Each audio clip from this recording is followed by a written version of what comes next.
Bien, hoy en el programa de los retos de la política, este programa del área de ciencia política de la Universidad de Salamanca, tenemos a una invitada muy especial para abordar un tema también creo que muy relevante. Primero comienzo hablando de este tema relevante. Si han seguido los programas, de vez en cuando introduzco a la persona a la que estoy entrevistando o con la que estoy conversando que me digan cómo ven la influencia de lo digital en la política. Muchas de ellas o de ellos a veces no tienen claro qué contestar, ¿no? Otras y otros sí, pero hoy no va a ser ese el problema, precisamente, porque está con nosotros Elaine Ford, que es directora y fundadora de Democracia Digital, una organización que promueve el uso responsable de Internet en el Perú, su país, pero sobre todo en América Latina. Fue presidenta de Internet Society en el Perú, ISOC, y actual miembro del Steering Committee de CHAC ISOC. Y debo decir también que Elaine, que es magíster en estudios internacionales en la Universidad de Chile, pero es autora de diversos libros muy enfocados a este tema, ¿no? Entre ellos yo creo que el más relevante es uno publicado en el año 2019 que se titula El reto de la democracia digital hacia una ciudadanía interconectada, ¿no? Bueno, yo creo que precisamente ella en ese libro, publicado, repito, hace 4 años, ya habla del reto que supone la democracia digital. Entonces, ya ven ustedes que es muy fácil comenzar este programa con Helen. Helen, en tu opinión, ¿cuáles son los retos digitales de la política hoy? Bueno, perdona y bienvenida al programa. Muchísimas gracias por esta invitación y por esta oportunidad de compartir aquí en tu programa. La verdad que es un honor, Manuel, eh, compartir este espacio con la Universidad de Salamanca y bueno, y darles a conocer más de lo que es democracia digital, del trabajo que nosotros impulsamos desde el Perú para los países de habla hispana de América Latina y el Caribe. Y cómo hemos ido diseñando y trabajando, dándole forma a nuestra gran misión, que es promover el uso responsable de Internet y las nuevas tecnologías en nuestras sociedades, ¿no? Porque nosotros estamos convencidos que de los grandes beneficios y atributos de Internet justamente para fortalecer nuestras libertades, nuestros derechos como individuos y también para apoyar todos estos procesos de modernización, de transformación digital desde los aparatos públicos, desde las administraciones públicas.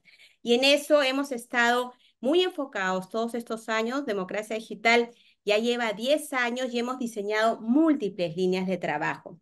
Y en el ámbito político, respondiendo a tu pregunta, sin duda hemos visto muchos aspectos positivos de cómo la tecnología, cómo Internet sirve y apoya en estos procesos políticos, pero también evidentemente en el camino han surgido muchísimos riesgos a los cuales hemos identificado claramente y hemos advertido permanentemente con campañas, con trabajos de sensibilización sobre estos riesgos. Cuando hablo de riesgos me refiero, por ejemplo, aspectos que socavan los cimientos de la democracia, como puede ser, por ejemplo, la desinformación online, como puede ser los discursos de odio, los hate speech, que lo que generan es una polarización política a unos niveles muy hostiles, muy agresivos, que impiden pues la convivencia democrática, el diálogo, la deliberación.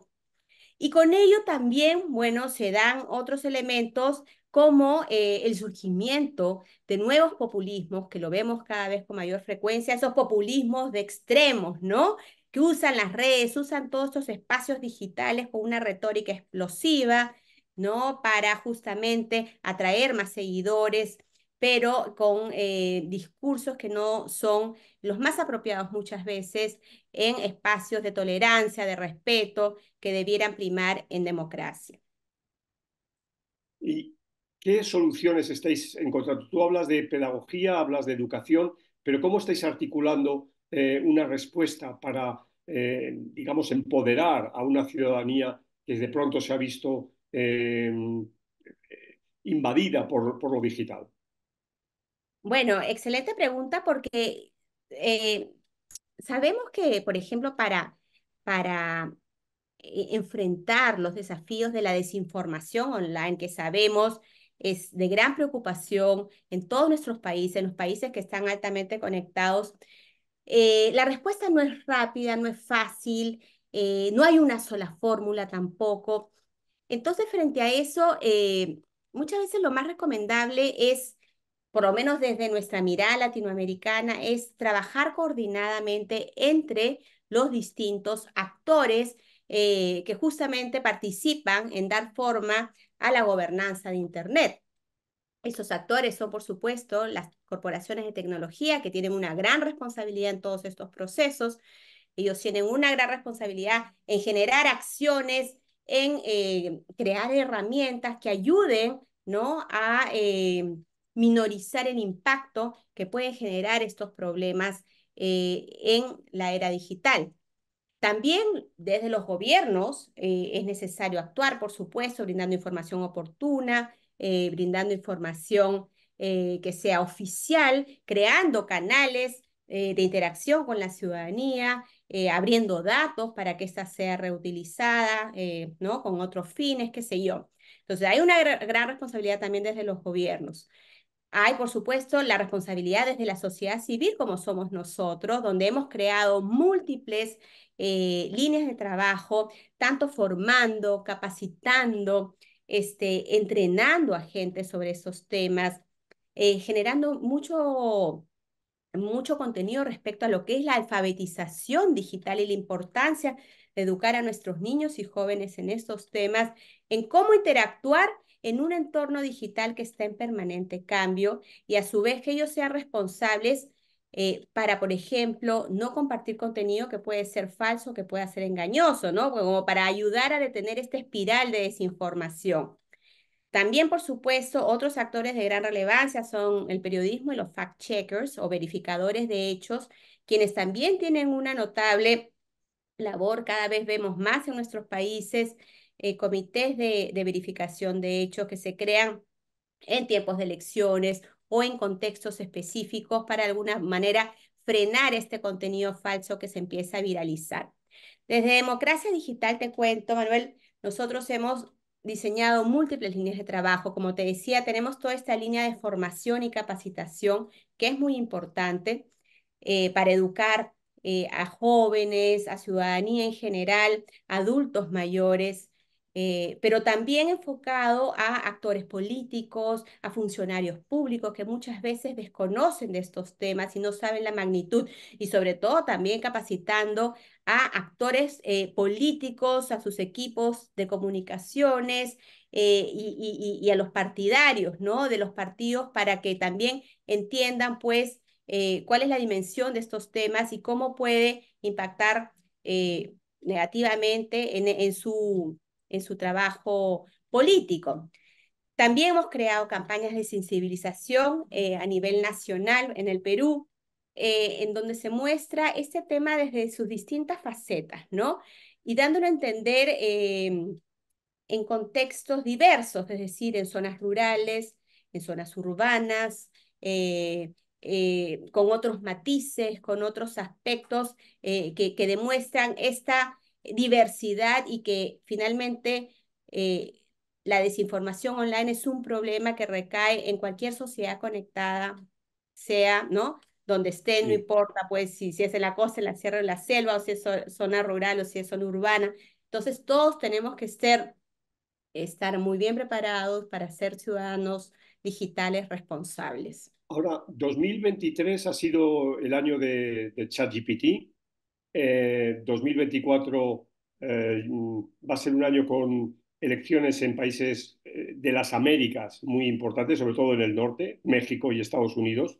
Estamos hablando de millones, de cientos de millones de electores. Y con ChatGPT se habla de que hay un riesgo de incrementar la desinformación de manera enorme, ¿no? A través de ya no solo del texto, sino de la voz y de las imágenes, ¿no? ¿También estáis preparados para hacer una campaña de sensibilización de la desinformación que pueda venir por esta vía?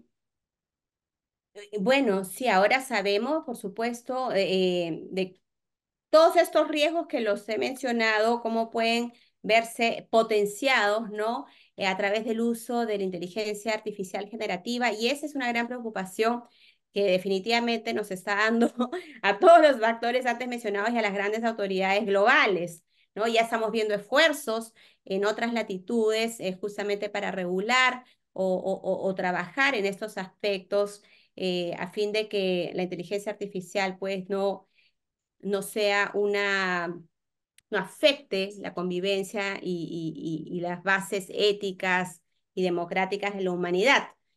Eh, desde Democracia Digital te cuento que creamos hace unos meses un nuevo espacio que se llama Democracia Lab, ¿no? Es un espacio donde busca fusionar los temas de democracia con la inteligencia artificial, enfocado justamente en el Perú y en los países de América Latina de habla hispana, para poder identificar esas oportunidades que hay que aprovecharlas, porque sin duda sabemos que también hay que aprovechar estas herramientas de la mejor forma, sacando el mejor provecho, pero frente a esos riesgos, bueno, hay que saber cómo lidiamos de la mejor manera, cómo se advierte, cómo se comunica y cómo se trabaja pues con los múltiples actores para lograr más transparencia, para lograr más ética, para lograr más inclusión, que es uno de los temas, porque tú comprenderás que una de las críticas que también se ha hecho a estas herramientas de inteligencia artificial generativa es que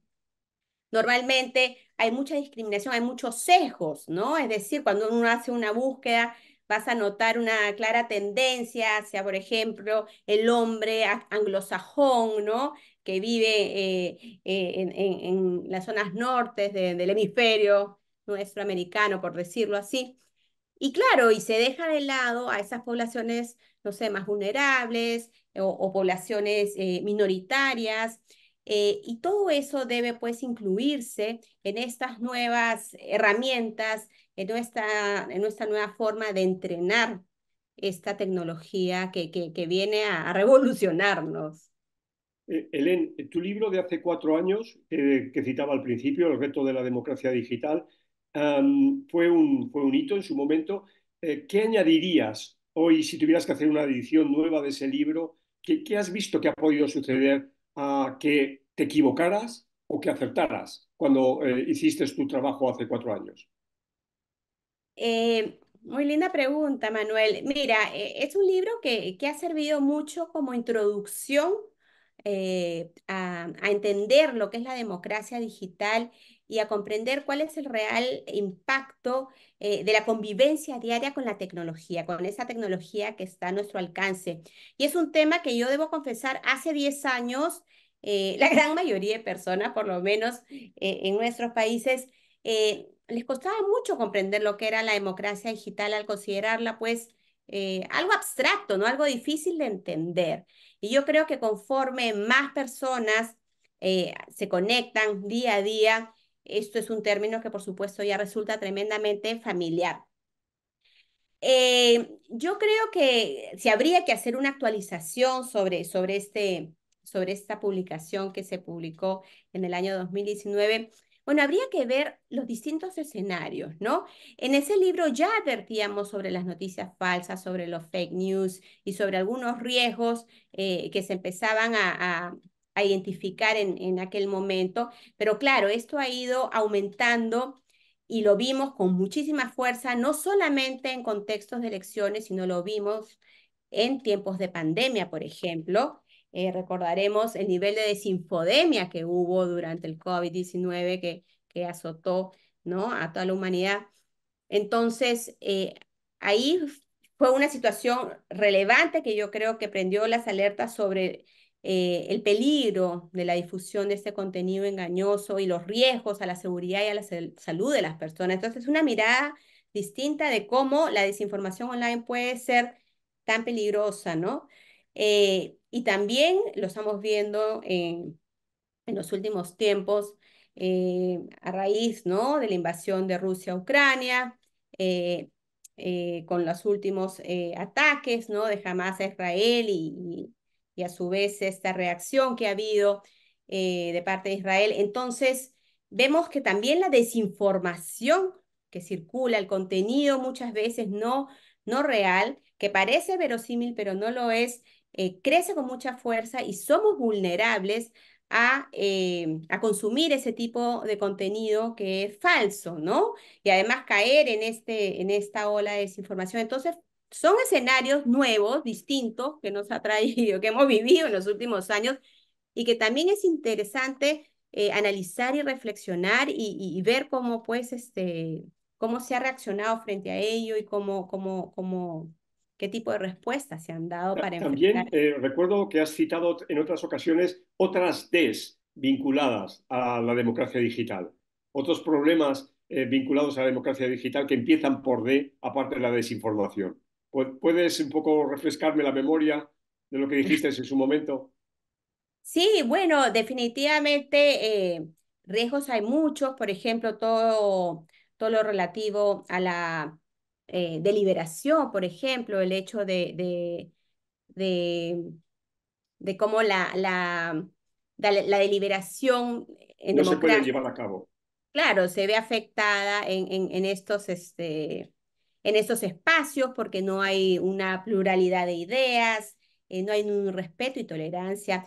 Y esa hostilidad que vemos muchas veces en las redes y en tiempos políticos, eh, en tiempos cuando se avecina una elección, es realmente preocupante porque evidentemente no aportan nada, no se construye nada positivo de ello y al contrario, pues deteriora justamente esta sociedad digital, la va fragmentando y finalmente uno lee, comparte o retuitea al que piensa igual a uno, si tú te das cuenta, es la tendencia a esos filtros burbuja o a la tribalización de finalmente estar deliberando con quienes piensan muy similar a uno, ¿no? Sí. Y eso es lo que justamente debemos evitar en democracia, porque lo que tenemos que, este, por lo menos fomentar es ese flujo Bueno, de ideas, intercambio de puntos de vista. hoy parece que es posible que una persona que quiera presentarse a un cargo político, sea en el nivel local o en el nivel regional o en el nivel nacional, bastaría con tener un buen programa vinculado con ChatGPT, ¿no? Y pedir que le diseñara una campaña, a usar una serie de bots que pudieran mandar unos mensajes a diestro y siniestro al electorado, introducirse en las redes sociales, y con esto podría ser finalmente esta persona elegida. Es decir, no hace falta casi ni aparecer en público, no hace falta, por supuesto, tener un partido político. ¿Esto que estoy diciendo es una utopía o es real? Yo creo que es muy real, porque definitivamente el candidato que no esté, que no tenga presencia en los espacios digitales va a estar en desventaja frente al resto. Entonces, es fundamental que cualquier político o cualquier persona que aspire a la política, bueno, tenga una presencia, pero una presencia constructiva, asertiva, positiva respecto al uso de las distintas plataformas, ¿no? Justamente lo que nosotros siempre promovemos es un intercambio alturado, que brinde información oportuna, que brinde información veraz, que transparente información, ¿no? Es decir, que él mismo o la candidata, ¿no? Tenga la capacidad de brindar información, por ejemplo, sobre las formas de financiamiento, que es muchas veces lo que se cuestiona, sobre su historia de vida, sobre su currículum vitae. En fin, toda esa información que se cuestiona durante la campaña y que es necesario que la población se entere y qué mejor que sea el mismo candidato o candidata que a través de las distintas plataformas transparente dé a conocer esta información veraz. Eh, a eso se debe aspirar. Hemos visto nosotros en estos años, a través de las distintas iniciativas que Democracia Digital promueve, iniciativas muy valiosas utilizando las distintas herramientas justamente para brindar información de los candidatos, para ayudar al electorado a poder elegir adecuadamente. También espacios online donde se fomenta el intercambio de ideas, de puntos de vista. Entonces, ese tipo de cosas es lo que debe proliferar y hacia eso debemos apuntar, ¿no? Evidentemente, democracia digital a través de, por ejemplo, el Premio Nacional Democracia Digital o el Premio Latinoamericano Democracia Digital promueve todas estas buenas prácticas digitales. También lo que se ha visto es desde el lado de los partidos políticos, que es muy saludable, yo creo, para la democracia, es la instalación de escuelas de formación desde los partidos justamente para atraer a nuevos partidarios, a gente joven que desea involucrarse en la vida política y son formados en distintas áreas, ¿no? A través de distintas herramientas digitales que pueden acceder estando pues en regiones, en lugares más remotos. Y eso es muy valioso porque eso ayuda justamente la vía política. Eh, y así hemos visto herramientas de distinta índole. Y también lo que se ha visto en las últimas elecciones en el país es que, claro, la mayoría de candidatos, si no son todos, tienen presencia pues en Twitter, tienen presencia en Facebook, no solamente ellos como candidatos, sino sus respectivos partidos políticos. Muchos son muy activos, muchos participan a través también de videos que los viralizan, tanto sea por canales de YouTube, incluso TikTok, que se ve hoy en día con más frecuencia, por lo menos acá en los países latinoamericanos, el uso de TikTok cada vez tiene más fuerza y presencia. Entonces vemos cómo se usan las distintas herramientas con distintos propósitos, pero evidentemente con miras pues a ganar una elección. ¿Crees que los poderes públicos en los distintos países deberían hacer algún tipo de regulación? Eh, Te digo esto también a propósito de lo que ha pasado recientemente en Europa, donde la Unión Europea ya intenta reglamentar el uso de la inteligencia artificial. Sí, fíjate que en ese tema eh, siempre me manejo con especial cuidado. No soy muy partidaria de la regulación. eh, y te lo digo por qué. Porque por lo menos en países latinoamericanos, eh, el riesgo de la regulación es muy alto. Riesgo en el sentido que muchas veces nuestros legisladores, las personas que llegan al Congreso de la República, a los parlamentos, no tienen mayor conocimiento en estos temas digitales, ¿ya? Muchas veces proponen proyectos de ley, propuestas que suenan bastante atractivas, que pueden ser populistas, pero que a la larga lo que pueden hacer es afectar otros derechos u otras libertades de los individuos y además también pueden afectar u obstaculizar el desarrollo de la tecnología en nuestros países, de los procesos, por ejemplo, de economía digital o de emprendimiento. Eso se ha visto mucho, lamentablemente, y al final es un dolor de cabeza para los que impulsamos pues, el ecosistema digital en nuestros países, ¿no? Entonces, frente a situaciones que van surgiendo, porque esta era digital nos va a ir trayendo permanentemente nuevos riesgos, nuevos desafíos que atender y será así conforme esto vaya evolucionando. Entonces, considero que no siempre la mejor respuesta va a ser eh, regular al respecto, ¿no? Sino más bien buscar formas de tratar de atender el problema, atender la situación coordinadamente desde estos distintos actores que participan siempre en el ecosistema digital. Bien, esto me lleva a una cuestión también muy debatida.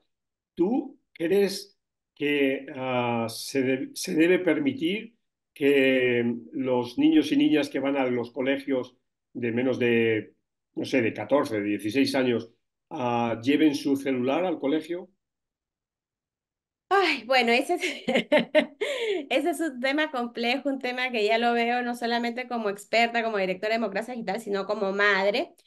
Eh, yo creo que la tecnología hay que aprovecharla de la mejor forma y considero que tiene grandes atributos y que hay que saberlos utilizarlos, pero también hay edad para utilizarlos, ¿no? Yo creo que un niño todavía no está en condiciones para aprovecharla al 100% y yo creo que eso sí podría postergarse. Hay momentos en donde, por supuesto, ya los niños empiezan a utilizar esta tecnología con otros propósitos. Y bueno, ahí debiera darse, pero siempre de manera limitada. Si son muy niños, considero que todo exceso no es bueno y puede ser perjudicial justamente para su desarrollo, para su crecimiento, para su socialización en presencia, ¿no? En vida con otros seres humanos. Y eso yo creo que es lo más relevante justamente de la niñez y hay que saber disfrutarlo de la mejor forma, ¿no? Y la tecnología llegará en su momento y debiera llegar también de manera dosificada, pues no podemos pretender que un niño pase muchas horas al día conectados, ¿no? Es Bien, preferible, por y ya supuesto. para terminar, una cuestión vinculada a un hecho fundamental en política y en democracia como es el hecho electoral. Seguimos votando la mayoría de los países como hace 40, 50 años. Prácticamente no ha cambiado nada. Sin embargo, nuestras vidas en lo cotidiano han cambiado enormemente, ¿no? A través de nuestra vida digital, hacemos transferencias bancarias, realizamos compras, eh, podemos firmar documentos que tienen validez legal, etcétera. ¿Tú crees que llegará un momento en que toda la parafernalia electoral se vea reconducida en lo digital y las elecciones se celebren digitalmente? ¿Cómo ves eso? ¿Qué futuro le ves a eso? Mira, esa es una gran discusión que siempre tengo con expertos y autoridades en el ámbito electoral. Yo sí soy partidaria que debiéramos avanzar hacia un voto digital, ¿no? Hacia un voto electrónico que cada vez esté más consolidado, más seguro, más confiable, auditado, ¿no? Para que no genere suspicacias de ningún tipo. En fin, yo creo que se puede avanzar mucho, pero hay mucho rechazo a ello eh, justamente por el miedo a que esta información pueda ser violentada, ¿no? Se pueda filtrar la información, puede haber fraudes en los resultados electorales. En fin, y creo que la gente todavía está muy aprensiva a esos temas. Además, por supuesto, que son procesos costosos, ¿no? Porque no es tan fácil poder implementar un sistema de voto digital o voto electrónico repentinamente, ¿no? Hay que ir avanzando. En Perú hubo elección del voto electrónico presencial hace algunos años, pero se fue dando paulatinamente en primero algunos distritos, en la localidad de Lima, y así fue aumentando en las regiones del país, pero sin embargo todo esto de pronto se dejó sin efecto y todo lo avanzado se dejó en cero, foja Claro, cero. pero Entonces, fíjate que tú te estás hablando del voto electrónico, no del digital, porque finalmente el electrónico supone ir al colegio electoral. así Yo es. estoy, Además, efectivamente, era un voto electrónico presencial, ¿no? claro, exacto, Ni exacto, siquiera estamos hablando de un voto digital. claro. Y sin embargo, se retrocedió en todo lo que se avanzó en aquel momento. Y bueno, y hoy en día volvimos al voto tradicional. Y yo creo que, bueno, eso sería un gran paso, avanzar hacia eso, hacia un voto digital, pero como digo, con todas las garantías de que finalmente sea un proceso seguro, confiable, transparente, ¿no? Y que represente realmente la votación de cada ciudadano. Muy bien, Elaine, pues muchísimas gracias por estar en los retos de la política. Enhorabuena por tu trabajo en democracia digital y te deseo el mejor de los éxitos. Muchísimas gracias, Manuel. Un honor, de verdad, lo repito, estar aquí en tu programa. Y cuando quieras, ahí desde Democracia Digital estamos siempre abiertos para apoyar y seguir impulsando estos grandes temas. Gracias.